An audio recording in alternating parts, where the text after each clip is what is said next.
Voilà, donc nous allons terminer aujourd'hui la mise en page de notre document Word. Donc je retourne dans Bali numéro 4 dans lequel on avait inséré certaines choses et généré une table des matières. Que voilà. Donc qu'est-ce qu'il nous resterait à faire ici? Déjà, on pourrait supprimer tous ces espaces qui sont de trop là. Il suffit de déliter tout simplement, puisqu'on a les points avant. Comment dire, les points, on a 12 points avant, 12 points après, c'est ça que je voulais dire, chaque paragraphe. Donc tout ça peut être terminé et la gestion en est que mieux réussie. Si maintenant je clique au mauvais endroit, ça n'ira pas.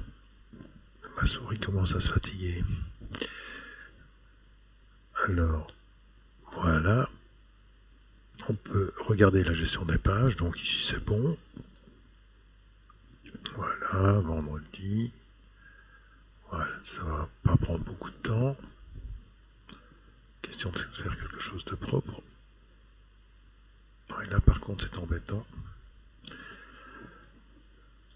On va remettre un écart. Voilà. Rien n'empêche dans tous les styles de mettre 12 points avant, 12 points après.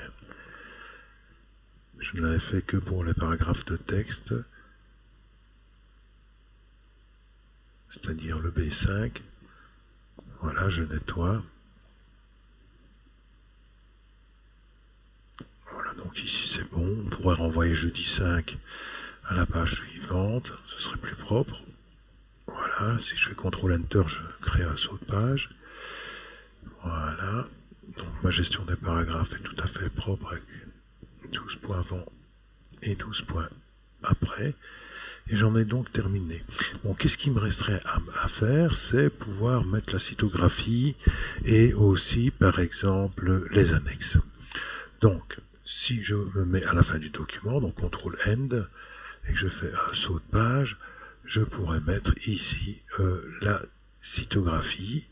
Et comme j'ai fait un saut de page un peu rapidement, je vais le déliter et je vais plutôt insérer dans mise en page un saut à la section de la page suivante. Voilà. Et donc, je vais ici dactylographier, parce que vous ne le voyez pas. Donc, si je fais Enter ici, on voit le saut de section. Donc, voilà. Donc, je me mets ici et je tape par exemple bibliographie. Je lui donnerai un, comment dire, un style, par exemple, je n'ai pas besoin de cliquer, mais je pourrais revenir dans mes styles en vitesse, lui appliquer un style, par exemple B1, voilà, et j'insérerai ici ma bibliographie. Ensuite, je vais insérer de nouveau un saut de section à la page suivante pour aller disposer mes annexes. Voilà, annexe. Je fais un Enter et ici je place aussi un style pour le titre annexe. Et là je pourrais placer donc toutes les annexes que je veux. Bon, ce qu'il y a, c'est que pour les annexes et pour ma bibliographie, je vais déjà double-cliquer dans la page, dans le pied de page de la bibliographie, délier identique au précédent, supprimer cette numérotation, ou la laisser s'il y avait vraiment beaucoup de pages, mais je ne pense pas que ce soit nécessaire.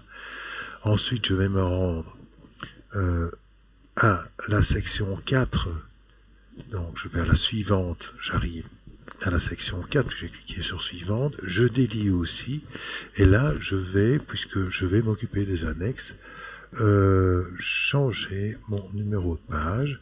D'abord le format de la numérotation de page, aller cliquer sur le format en chiffres romains et ensuite commencer à partir de 1. Et je dis OK. Voilà, donc je n'ai plus qu'à insérer dans le pied de page ma numérotation,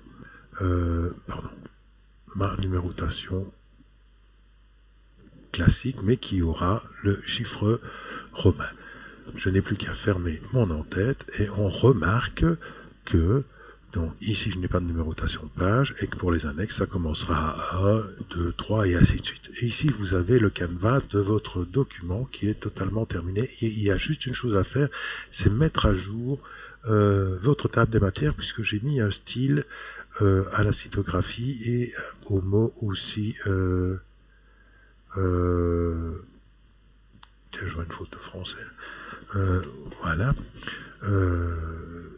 Comme j'ai mis des styles au titre, je vais donc aller actualiser cette table des matières. Donc je clique ici dans la table des matières et j'appuie sur la touche de fonction F9. Et je dis mettre à jour les numéros. Je peux mettre à jour toute la table puisque va s'insérer et on le voit, bibliographie et annexe. Bon, il me met un numéro A ici pour la bibliographie, ce n'est pas grave.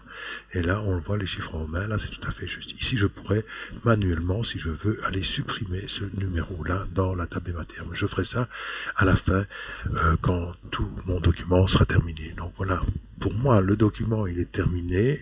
Vous avez la pagination qui est faite, la mise en page et en forme qui est prête. Il n'y a plus qu'à remplir votre TF. Bon travail et à bientôt.